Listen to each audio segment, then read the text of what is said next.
Okay, so I'm David. I'm the moderator for this exciting panel. I'm from Denmark originally, very small country.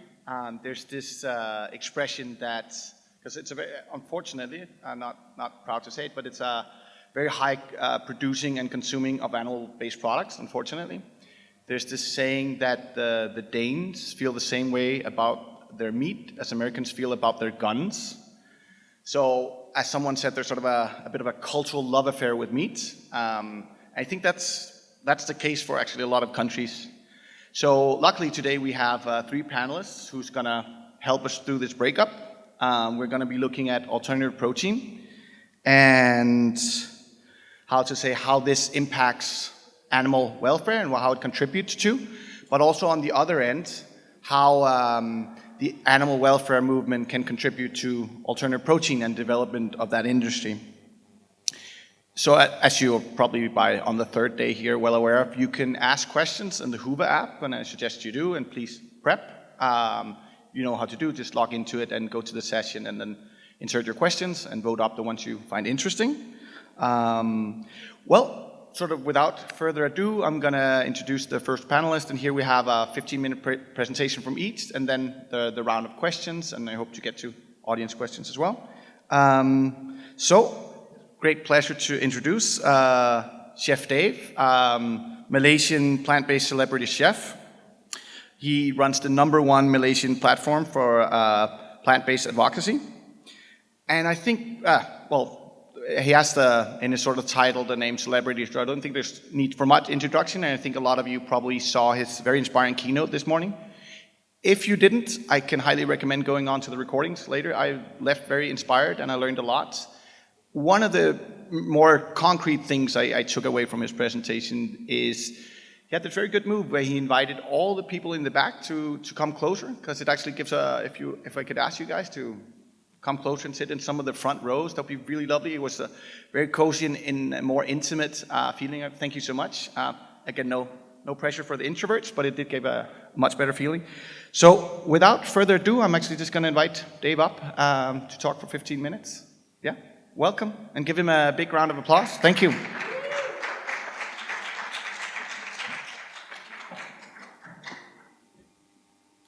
Thank you, David, and good afternoon, everyone. Hi, Vanakkam, Salam Sejahtera, Tajahau. Talking about alternative protein. So, first of all, let me introduce myself. I'm Chef Dave. So, I have experience in culinary industry for more than 10 years. So, I'm professionally trained chef who used to work with Shangri-La Group of Hotels for about 7 to 8 years, and also worked with Disney Cruise Line. So basically, I play around a lot with animal protein. Only for the past 3 years, I am actively involved myself with alternative protein as well as plant protein. So I would love to move around so that you guys don't feel this session going to be something very formal. Let's chill. Formal is not my way of doing things. So because I'm a person who do a lot of informal things, cooking, fun, enjoy.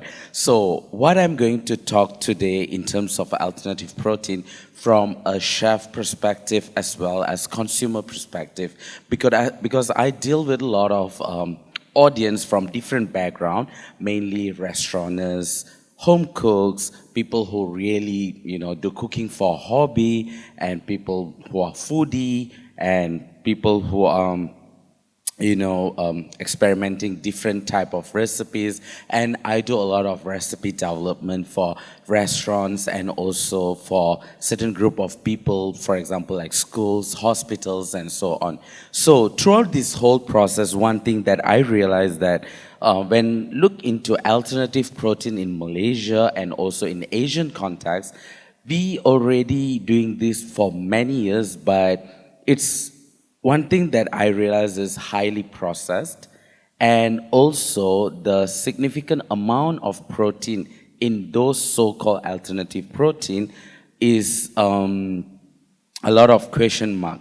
For example, the mock meats that, especially quite popular among the Chinese community, which, vegan fish, vegan chicken or vegetarian lamb, and whatever you name it, we have it. We have even like a mock chicken, which look like a whole chicken.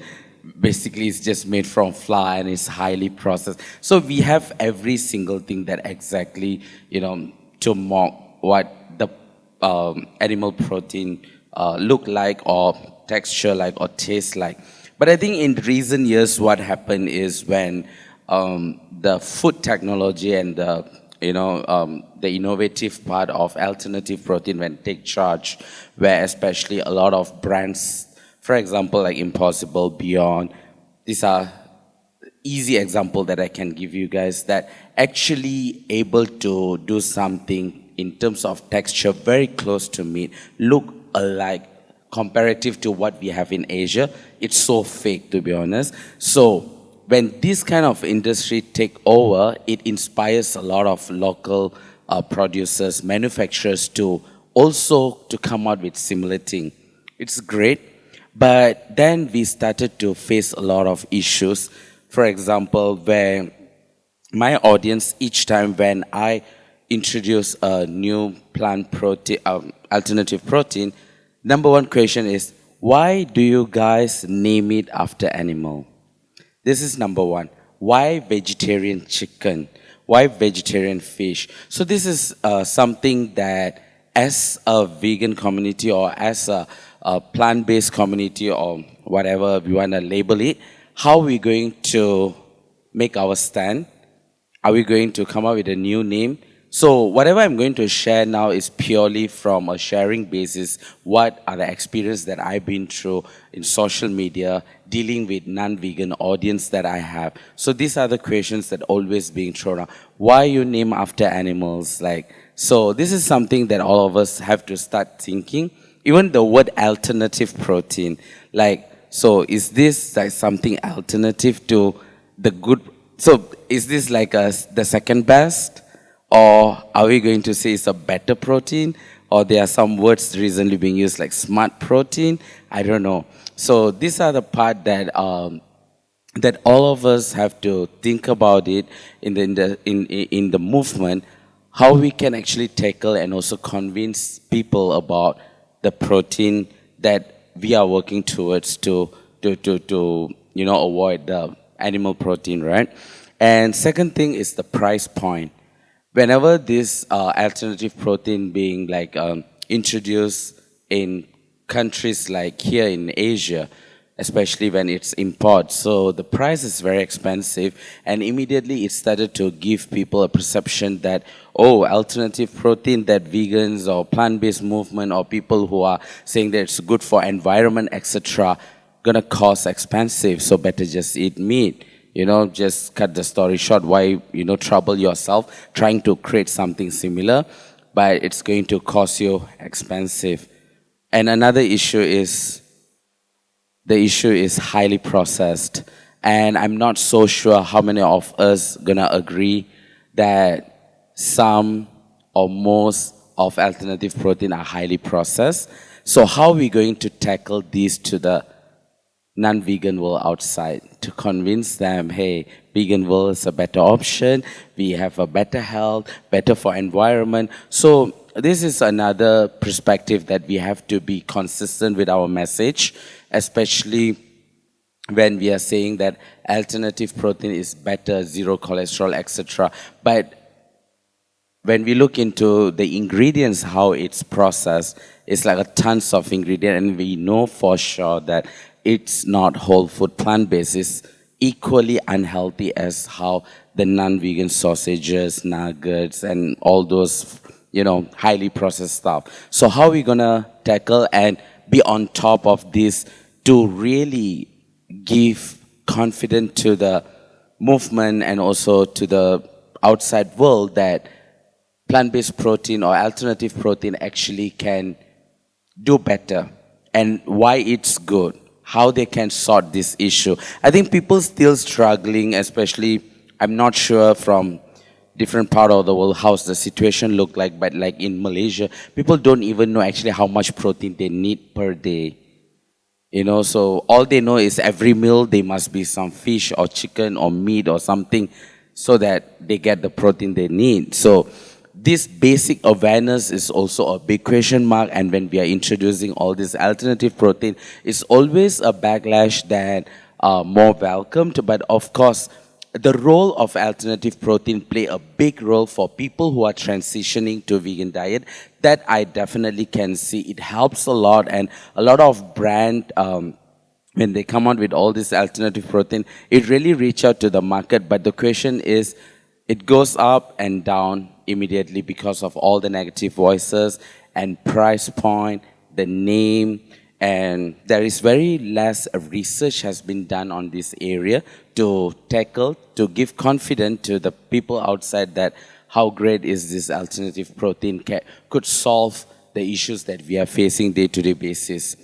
So the solution that basically, as for now, even as a content creator, as a chef, right?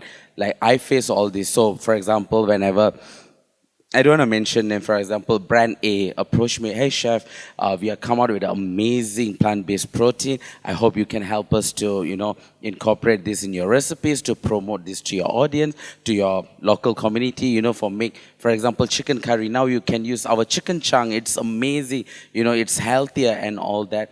When I do that, the audience reaction is actually a great free survey for the brand actually, right? So most of the time it's very negative. Most of the time it's like, why are you guys eating something which is, basically chemicals and highly processed? So these are the things. So I always tackle my audience and also people around says that, it is highly processed.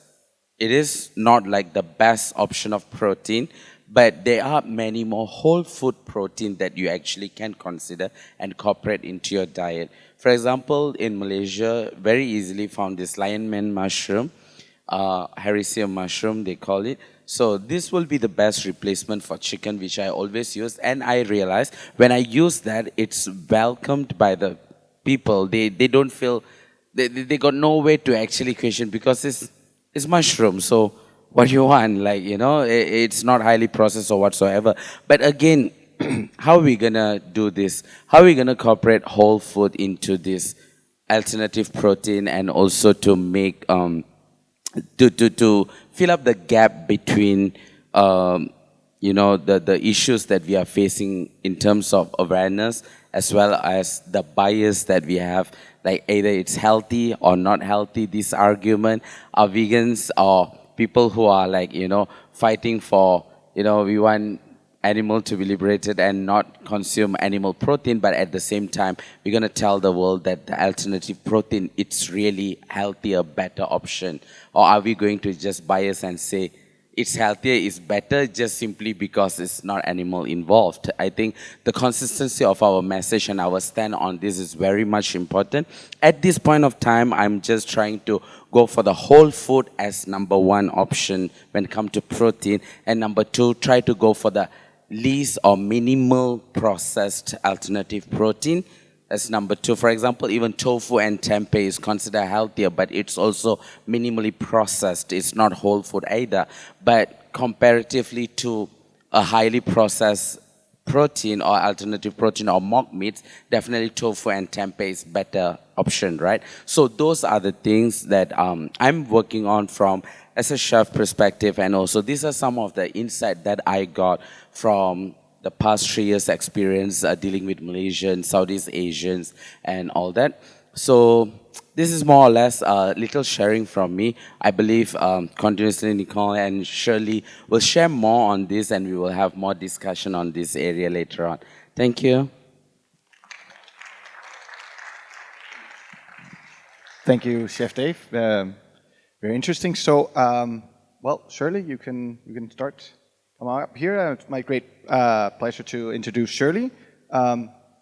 As you walk up. She serves as the managing director for an Asia and chief China representative of ProVeg International. She launched the world's first plant-based innovation campaign with major universities and leading food companies in China and Southeast Asia, which won a Digital Communication Award.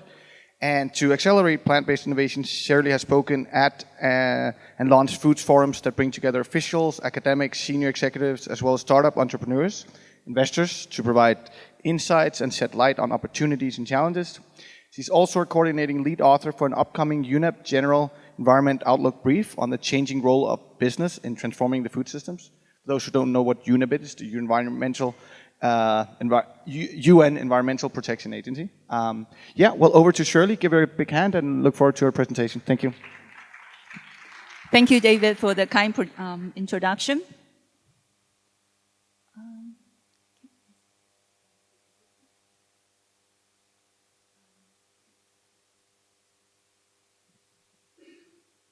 Good afternoon, everyone.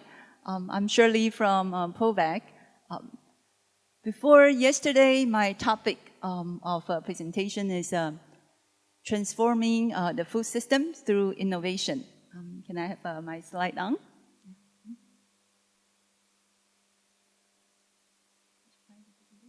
Okay. Yes, okay. And after attending the presentations yesterday, I changed my topic. Let's take chicken hens completely out of the equation. Do you agree? If you agree, put your hands up. Hen-free eggs. Let's talk about sustainable protein. Many of the urgent global issues share a common cause, the choice of our food. We know that animal agriculture is responsible for environment degradation, climate change, as well as public health challenges. And also, I know to many of you, dear to your hearts, is animal sufferings. Therefore, now we think that ProVeg can be multiple problem solutions. It will be good for the environment, good for the animals, and also good for public health and good for food justice. I'd like to start from our vision. Our vision is we hope that everyone would have chose healthy food that's good for humans, planet, and also the animals. To do that, our mission is to reduce animal consumption by 50% by 2040. If you think it's far-fetched, think about how long it takes from the launch of the first smartphone to the time Nokia closed their mobile phone. Does anyone know how long it took? Do you want to have a guess? 7 years. So change could happen faster than we envision. Okay? ProVeg is an international organization. We have offices in 12 countries. Our movement covers over 30 countries. These are our major impact area. Food innovation. ProVeg's incubator is the first one focusing on animal-free products in Europe. We also have corporate engagement, working with retailers, food service operators to support sustainable proteins going into market. Policy advocacy and movement buildings. My colleague Natalie shared about the programs just now. Yeah, let's look at sustainable protein outlook. Our wording impact our mindset. So instead of alternative, secondary, no, that's called smart protein, sustainable protein. It's a better choice. And we will also discuss about the issues that Chef Dave just mentioned, right? I like to use a spectrum I think there could be also more options, but that's talked about when we talked about sustainable proteins, that's not just focusing on plant-based and also cellular-based. Even these two groups, they are not distinctive, separate from each other. There's also other rich plant proteins like nuts, seeds, pulses, and also legume, right? So if you have the access to whole food plant-based, if you also have the time and resources to prepare freshly homemade, you don't need the second and the third categories. However, the movement, the impact will be bigger if we can also convert omnivore and also help flexitarians make the transition of diets. So we do need the second and the third categories to make a bigger impact. The outlook of sustainable protein. Are you familiar with any of the logos on the screen? Tyson, Hormel, Purdue, these are major meat producers in the world. There are also JBS, Cargill, they all move into plant-based and also cell-based. For large meat producers in the world, they adopt at least 2 pillars or 3 pillars, all of them, to make sure their business is future-proof. Let's also look at other consumer products, which used to be meat-free business. Kellogg's, breakfast cereal, right? And Unilever, mainly a household product. In food, they have seasoning, they have also tea bags, but Unilever acquired the vegetarian butcher. They even on their website, you can see their vision. By 2035, they want to become the largest plant-based butcher. I think the investments of these multinational companies shows their confidence, their belief in the category. During the COVID, it's a disruption to not only the sustainable protein innovation, it's also a disruption to many innovations. However, Asia Pacific still enjoyed the fastest growth in investment. We have 60% of the world population. We are blessed with varieties of edible plant ingredients. We have rich and diversified food cultures. Investors are looking at the long term. Okay. So I believe that plant-based is here going to stay. By the end of 2022, the total plant-based category, including meat alternatives and also plant-based dairy, together is close to 30 billion. Okay. It's growing at 4.3%, but in the next few years, the growth rate is expected to accelerate. Even in the last 5 years, including the pre-COVID time, the plant-based categories has grown by over one-third. In terms of cell-based mainly is used stem cells to avoid the slaughtering process to cultivate meat. So you don't need to slaughter animals to eat meat. You would also cut the process of growing soybean and use animal to convert from plant-based protein to animal protein. You would also save a huge amount of antibiotic. 75% of the antibiotic is used in animal agriculture. And most importantly, it will save the cruelty of industrial animal farming and also animal slaughtering. This is a heat map in 2022. I think the map would be even busier if we update it. However, there is a huge opportunity. In Asia, we have 60% population. We need more cell-based innovation. Sorry, these are Chinese characters, but the point I want to make is in mainland China earlier this year, there are a few startups also announced their development results. It's at lab sample stage. Many of the Asians believe yellow feather chicken is more nutritious. So in cultivated meat, you can cultivate it based on special species. You can also cultivate on special parts. So one of the startups in China announced, showcased their development of cultivated yellow feather chicken. There is a breed of species of pork in southern China. Bama pork is believed to be more nutritious. So another startup focused on cell-based pork and the cultivated Bama pork. That's the advantage of cell-based agriculture. You can choose on the species. You can also choose on the special parts, which has more market demand. Large companies, besides Cargill, Tyson, CPF, the largest food conglomerate in this region, they also invest in cell-based food. If this still sounds far away to you, it's already a reality in Singapore. So 2 years ago, 1.5 years ago, Singapore approved the first cell-based meat launch in the food service channel. And earlier this year, US also approved 2 more companies commercialization of a cell-based product. What would be the concern in your mind hearing about cell-based food? Safety, health, nutrition profile? Yeah. Earlier this year, in April, WHO and FAO, together they released a research report. They assess and identify potential risk and safety areas, and released report recommend a protocol. We believe that this will help local markets to speed up their local regulation and approval process. The reason that prompted the 2 UN agencies to release this report is it is estimated that in the first half of this year, over 100 projects of cell-based are ready for commercialization.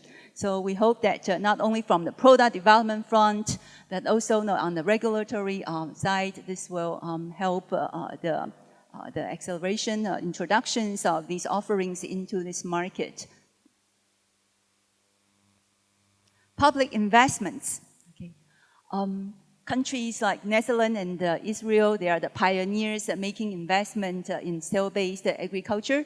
In the future, competitiveness of food security is not about the country's area or maybe climate, it's based on technology.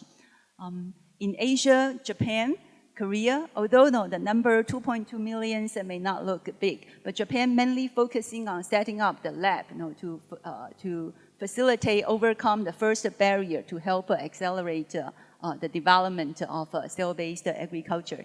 Yesterday, in the big group meetings, speakers also mentioned about Malaysian government is also investing in cell-based agriculture.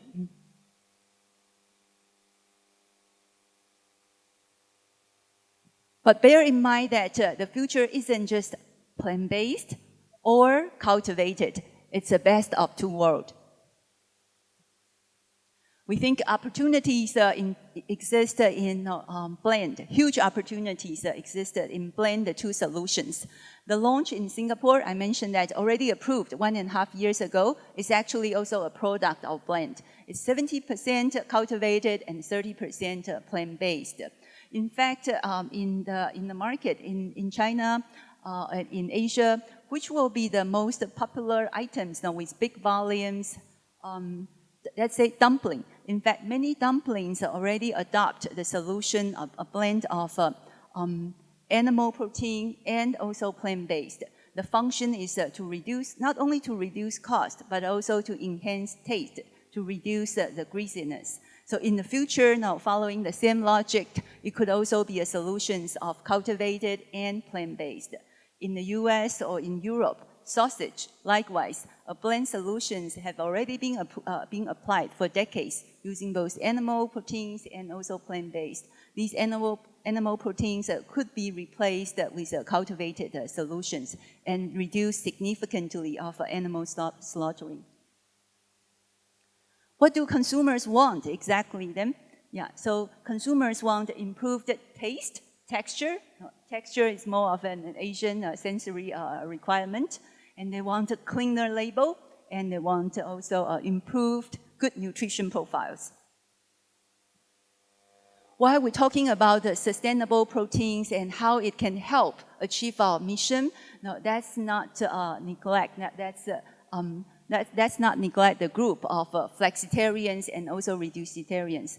Based on market research, 90% of the plant-based products in the US are consumed by flexitarians. Known brands Beyond Meat, based on their own in-house research, their sales, 70% is purchased by flexitarians. So flexitarian is an important group in the journey achieving our mission. Earlier this year, we conducted a research with Gen Z college students, college and above education in the top-tier cities in China. In Beijing, Shanghai, and Guangzhou, with over 1,000 students. What's Gen Z college students' diet profile? We have learned that vegan vegetarians account for 1.3%, flexitarians close to 20%.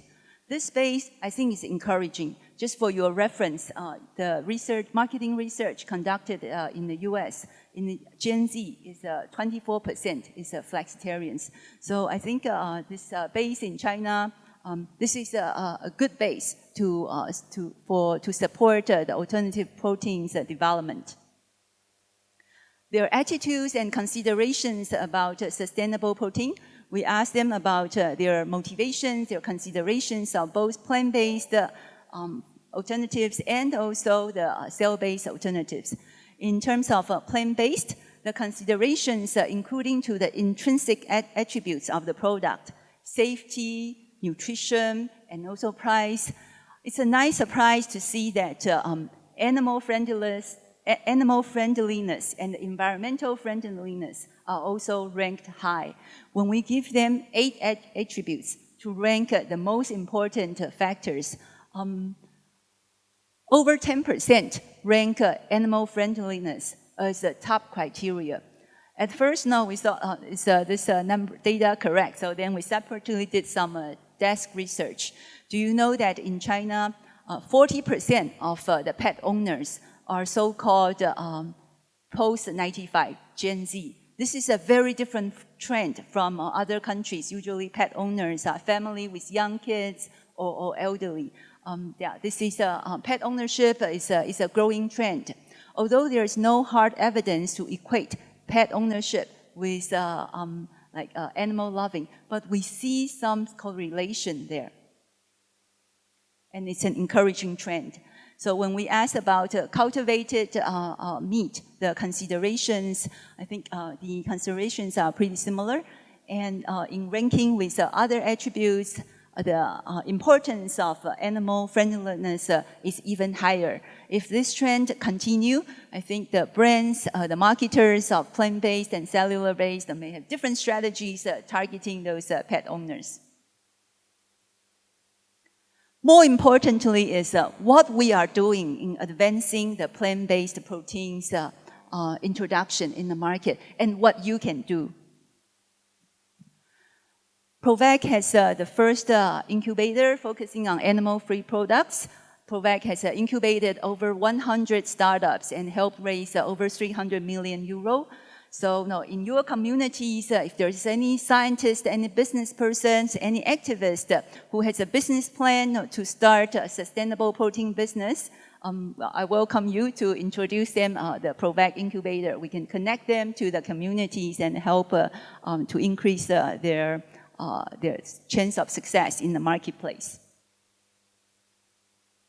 These are some of the brands that we work with.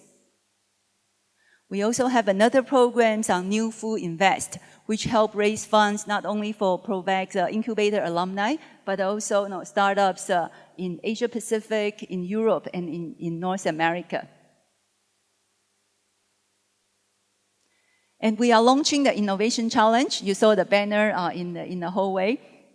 This program connects established companies, multinationals like Unilever and Nestle, Cargill, as well as regional leaders like CPF.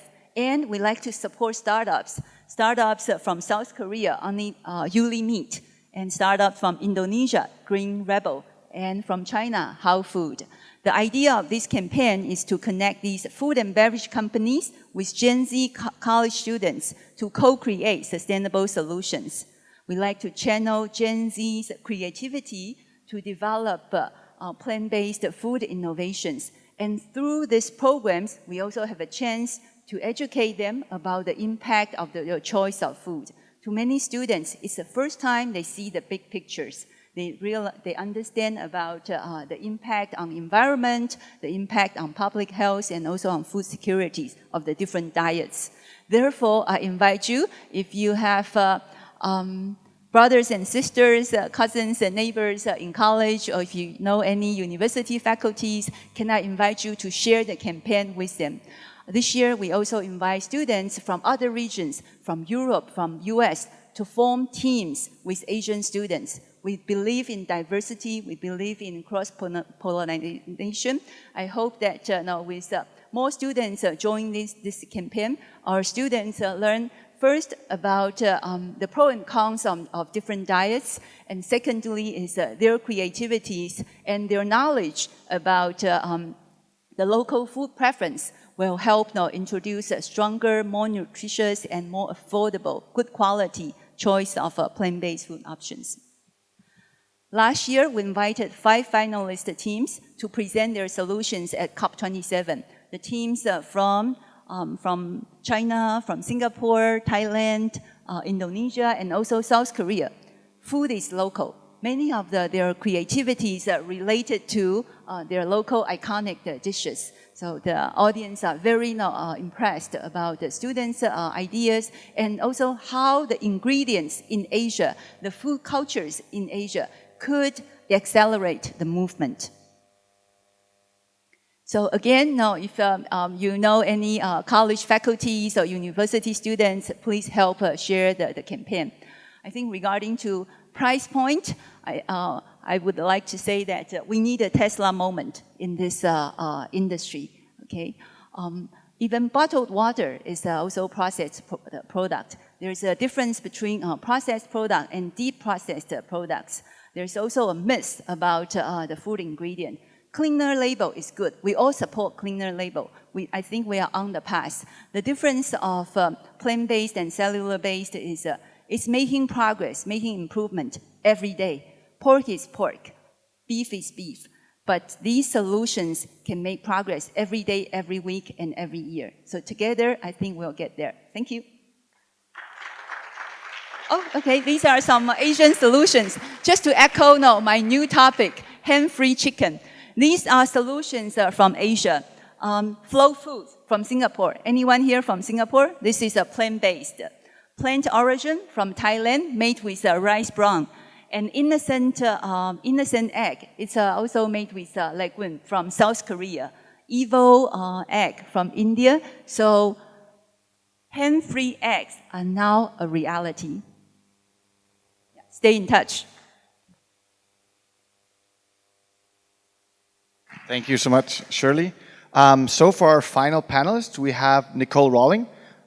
She started out as a lawyer at HSUS, later became the deputy director at Animal Legal Defense Fund, and then got out of the lawyer business and helped oversee and lead the international expansion of the Good Food Institute.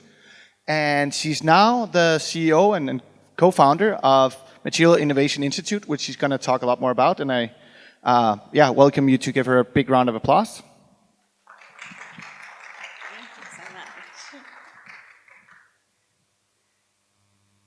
Thank you so much.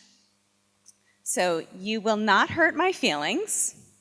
Before this conference, who'd heard about MII? I had dated, of course. Oh, a couple more. Well, you organized the conference, that doesn't count. How many people in this room work on alternative proteins for food? Or in the food industry? So that's really become the vast majority of our movement, right? Is focused on farmed animals that are used for food. Why I am here and on this panel is because that's not all the animals. So animal-based materials are also proteins. And I think people forget that a lot. So skin is collagen, silk is fibrin, and hair and feathers are keratin. So when we talk about alternative proteins, we're actually forgetting this huge additional market. And I'm assuming everybody here is also an animal advocate. You care about animals. I don't want us to forget about the animals that are used for materials. I think we do forget about them a lot. MII is actually the only organization that's working on alternatives to animal-based materials. And here it's not, I mean, when you take into account chickens, when you take into account fish, really the numbers of animals here don't compare.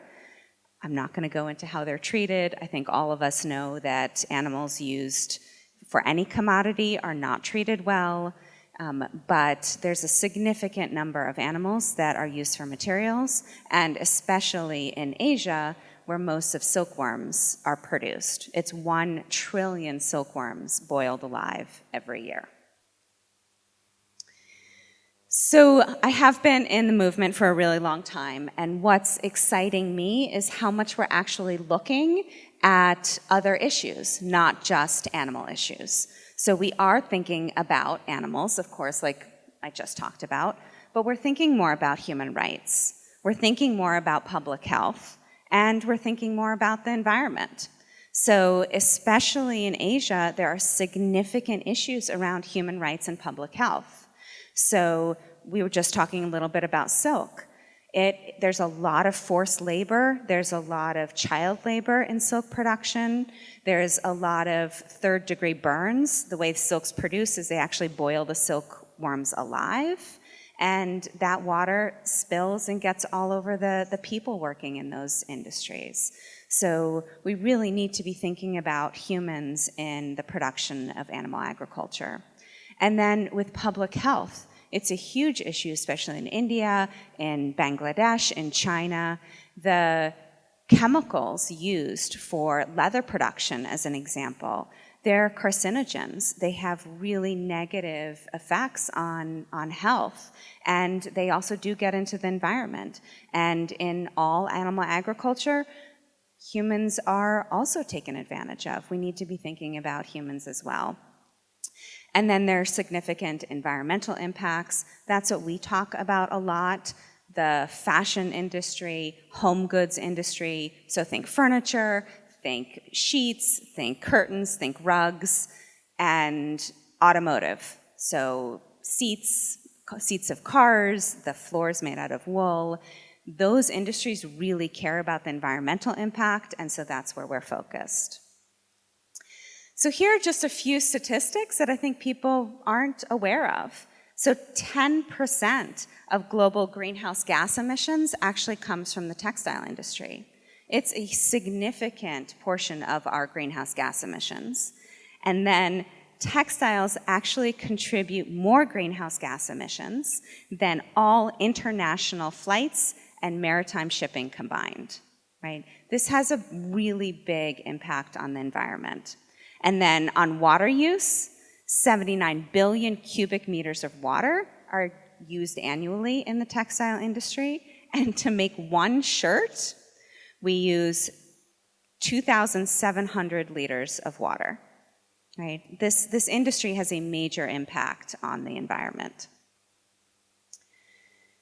So what are the alternatives? As a lot of vegans in the industry, I think we know animal-based materials come from animals, right? You don't get leather without skinning a cow, right? But are synthetic leathers okay? Are things like acrylic, which is generally a replacement for wool, or polyester, that's a replacement for silk, are they better for the environment? Slightly, but they're not great. So here is a general comparison of plant-based materials, that's what we work on, against cow leather, and then against synthetic leather. So synthetic leather is a petrochemical-derived material. So is polyester, so is acrylic. So when you look at all 5 factors that are generally examined when looking at environmental impact, plant-based materials are better on all fronts. I don't have a slide on this, but we do have a booth outside. I'd really encourage you to come look at a publication we have of synthetics' impact on animals. Because synthetics, polyester, acrylic, nylon, PU, they emit microfibers and microplastics, which actually affect every single animal on the planet. So I've been a farmed animal advocate for decades, and I just learned this last year, and I was really shocked. So, of course, what do? We put together an entire publication with research, so please check that out or find it on our website. So, a little bit about us. So, most of you know about the Good Food Institute. As David said in his introduction to me, I used to run the Good Food Institute's international programs. So I started GFI India, GFI China, Brazil, Europe, and Israel. I saw the power that GFI and other organizations like ProVeg have on changing the markets. So what I did is about 5 years ago left to copy those programs for materials. So the Material Innovation Initiative is a nonprofit that accelerates the development of high-performance, animal-free, and environmentally preferred materials. And as we've been talking about in the food industry, we need to make these sexy. We need to make them, the public, excited about them. They can't be alternatives, like Chef Dave was saying, right? Why are we using these? So we talk about next-gen materials. People understand next-gen in a lot of contexts, right? Animal-based materials were first-gen, synthetics were second-gen, and now next-gen materials are the future. So this is actually what I'm the most excited about. So if anyone is from the effective altruism community or understands effective altruism principles, we talk about tractability, which means how easy is it to change an industry or, a particular product. So for food, and again, like Chef Dave was talking about, people are really nervous about technology in their food. Right? I talk to people all the time when I was at GFI, and even now, people are really uncomfortable with actually things that are processed or are perceived to have been grown in a lab and putting those in their body. That is not true for materials. So think about people in your lives or what you want to buy. Are you excited about technology in your homes? Most people are. Do you want technology in your cars? You do. Right? Do you want technology in your clothing?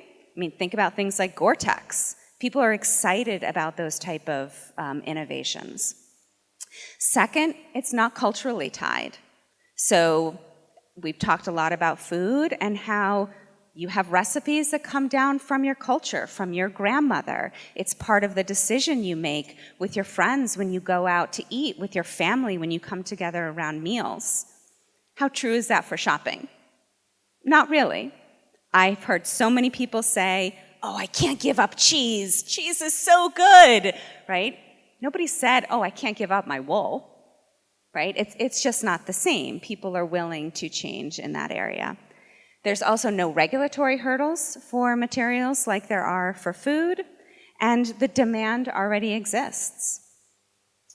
So we've done a couple of consumer research studies.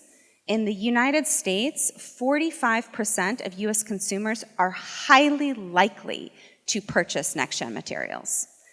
All of these studies are on our website, so please feel free to go there to check them out. And then 69% of those consumers say they're willing to pay more for next-gen materials. We also did a study in China. 70% of Chinese consumers are highly likely to purchase next-gen materials over animal-based. And 62% of them said that they were willing to pay more. So this is an area where if we're trying to open up people's minds into reducing their consumption of animal products, this is a really great place to start. Now, talking about demand from industry, so we not only work with scientists, with investors, with material companies, we work with the big fashion, automotive, home goods brands. And we've been around for 4 years, right? This is a very new industry, so most of you probably haven't even heard about this, right? That's totally normal, right? We're new.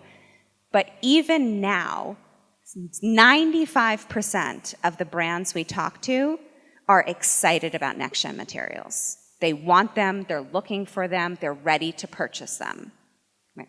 Not because of the animals. I wish it was because they cared about animals. It's not. It's because of the environment. But whatever saves the animals is fine with me. So think about the food industry. So when we were starting, even in GFI about 7-8 years ago, there was nowhere near this demand. Even now, the industry is not demanding the plant-based proteins as they are with materials. So what I really would love to put out there for everybody who works in Asia is there is so much overlap in the technologies between next-gen proteins for food and next-gen proteins for materials. So this is the way we categorize them, but if you think about this with food, it's very similar, right? Plant-derived, right? That's just plants, right? So think tofu. Mycelium, it's the root structure of mushrooms. So there are companies that are creating mycelium-based bacon, for example. It's the same technology used for food. Cultivated animal cells. If you can take animal cells and grow muscle, you can also take animal cells and grow skin. Micro-derived is the way we talk about precision fermentation, so also very similar technology. Recycled, you don't really recycle food, but, and then blended. So there are blended products that are both plant-based and usually petrochemical. So what I would love is if anybody's working in trying to get more investment in next-gen proteins or alternative proteins, if you would think about potentially adding in materials into what you do. So we are a pretty small team. We don't have an office. We are a US 501c3, but we have people all over the world. I did have someone in Hong Kong who unfortunately left and went to London, but we're very collaborative, and I would really love to work with animal protection groups in Asia on how we can actually get more money and interest in alternative proteins, but for materials. Okay. Thank you all so much.